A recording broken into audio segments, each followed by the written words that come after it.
You're seated in a restricted area, old-timer. Clear out before you're made to.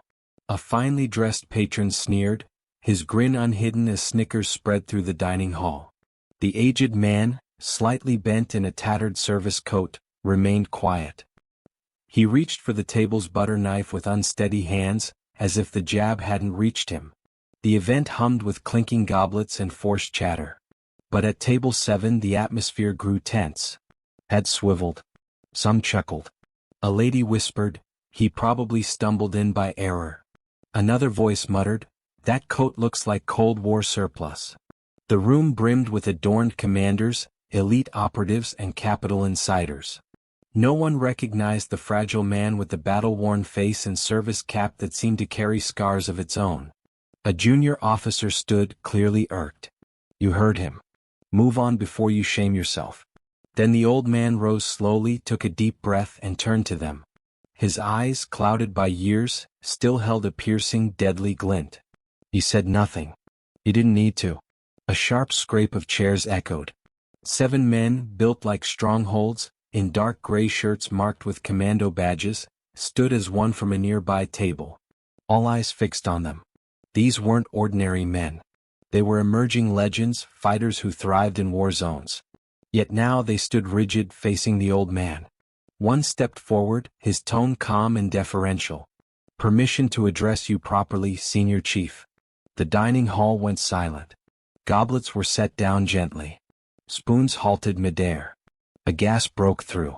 The men at table 7 stared, confused, as the commandos, all 7, snapped into a sharp salute. Then it clicked. This wasn't some lost veteran who'd wandered off course. He was their senior chief. The one Tale spoke of. The one who forged elite operatives in trials no soul should endure. The one who vanished after a shadow mission the state never admitted to. The one whose leadership saved lives and shaped conflicts. "You're the Spectre of Helmand?" A young trooper breathed, eyes wide. The lead commando stepped closer, tapping his chest. "I owe my life to this man right here." "We all do," another said. "He carried me 4 clicks through hostile fire with shrapnel in his thigh." A third added. "He taught us what it takes to earn our crest." Jaws dropped across the room. Those who'd scoffed moments ago now looked away, humbled. The old man merely nodded, as if their recognition wasn't needed. But the respect, perhaps that meant something. One by one the commandos stepped forward, forming a protective arc around him, not as sentinels but as sons honoring a mentor. The events director hurried over, face flushed. "Senior Chief, sir, we didn't realize you were," but the old man raised a hand, silencing him. "I'm not here for accolades," he said, his voice rough with age yet firm. "I came to honor those who didn't return. The ones you don't invite to events like this. The ones who gave everything and asked for nothing." The hall stirred, not with noise but with action. From generals to young officers all stood. Some saluted, others bowed their heads. A few wiped tears.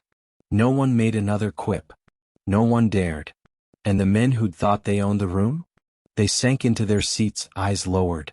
After the event, the speeches faded from memory. No one recalled the sponsors or decor.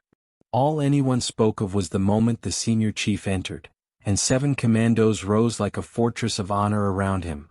A man with no badges on his coat that night, but who carried more weight than any uniform present. As we wrap up, drop your country or city in the comments. We'd love to know where you're tuning in from. So, never judge someone by their silence or their years. Some warriors don't need medals to prove their worth. Their legacy arrives before them. If this tale moved you, hit that like button, subscribe and share your thoughts below.